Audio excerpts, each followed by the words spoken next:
আলাইকুম viewers, welcome to Tanzina's recipe. আশা করি আপনারা সবাই ভালো আছেন। আজ আমি আপনাদেরকে খুব সহজে তৈরি করে দেখাবো গ্রাম অঞ্চলের সেই পুরনো দিনের গুলগুলার রেসিপি। তো এই গুলগুলাটা কিন্তু আটা দিয়ে তৈরি করব। সাধারণত গুলগুলাটা আটা দিয়ে তৈরি করে। ঘরে যদি কোনো কিছু না থাকে, শুধু সামান্য কিছু আটা থাকে, তাহলে কিন্তু সহজে এই গুলগুলাটা তৈরি করতে পারেন। তবে গুলগুলাটা কিন্তু এক ধরনের একটা আটার পিঠা। তো আপনাদের যদি ভালো লাগে আমার এই রেসিপিটি, তাহলে প্লিজ পুরো ভিডিওটি দেখবেন, সেই সাথে একটি করে লাইক দিয়ে যাবেন। আর যারা এখনও আমার এই ছোটো চ্যানেলটিকে সাবস্ক্রাইব করেন নাই, প্লিজ আমার এই ছোটো চ্যানেলটিকে সাবস্ক্রাইব করে নেবেন, পাশে থাকা বেল বাটনটিকে ক্লিক করে নেবেন। যখনই নতুন কোনো ভিডিও আসবে, সাথে সাথে নোটিফিকেশনটা আপনাদের কাছে পৌঁছে যাবে। চলুন তাহলে শুরু করা যাক। তো ওইখানে আমি 2 কাপ আটা নিয়েছি। তো আটাটা আমি প্রথমে একটু চেলে নিয়েছি। তো 2 কাপ থেকে একটু বেশি আছে।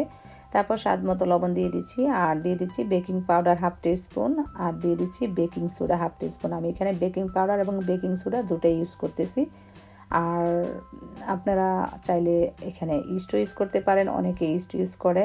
তো আমি ইস্ট ছাড়া এটা তৈরি করব। তারপর আমি দিয়ে দিচ্ছি এখানে 1/2 কাপ চিনি। মিষ্টিটাও আপনারা আপনাদের পছন্দ মতো দিবেন।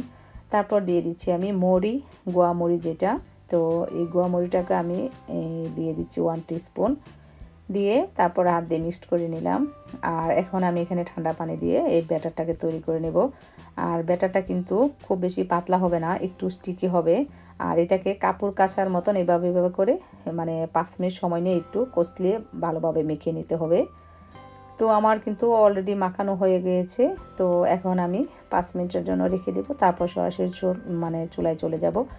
আর চুলায় একটা প্যানে আমি তেল দিয়েছি, আর এগুলো ডুবো তেলে ভাজতে হয়। এভাবে করে হাত দিয়ে চিপ দিয়ে এভাবে করে গোল করে ফেলাইতে হবে, তাহলে গোল হয়ে বের হবে। আর এগুলো অবশ্য গরম তেলেই ছাড়তে হয়, তাহলে ছাড়ার সাথে সাথেই ফুলে বেশি ওঠে তেলের মধ্যে। যখন সবগুলো ফুলে উপরে বেশি উঠবে, তখন চুলার হিটটা একটু মিডিয়াম থেকে একটু লো করে দিতে হবে। আর উল্টে পাল্টে সব পাশে ভেজে নিয়ে তারপরে নামিয়ে নিতে হবে। তো এখন আমার সবগুলো ভাজা হয়েছে, আমি নামিয়ে নেব। আর বাকিগুলো এভাবে করে ভেজে তারপর পরিবেশন করব। তৈরি হয়ে গেল আমার খুব সহজে আটার এই গুলগুলা পিঠার রেসিপি। প্রণালীটি যদি আপনাদের ভালো লাগে, তাহলে আমার ভিডিওটি একটি লাইক দিয়ে সাথেই থাকুন। খুব বেশি ভালো লাগলে ফ্রেন্ডস ও ফ্যামিলির সাথে শেয়ার করুন। তো আপনারা কে কে খেয়েছেন আমাকে কমেন্ট করে জানাবেন। আজ এই পর্যন্তই। সবাই খুব বেশি ভালো থাকুন, সুস্থ থাকুন, নিরাপদে থাকুন। আল্লাহ হাফেজ।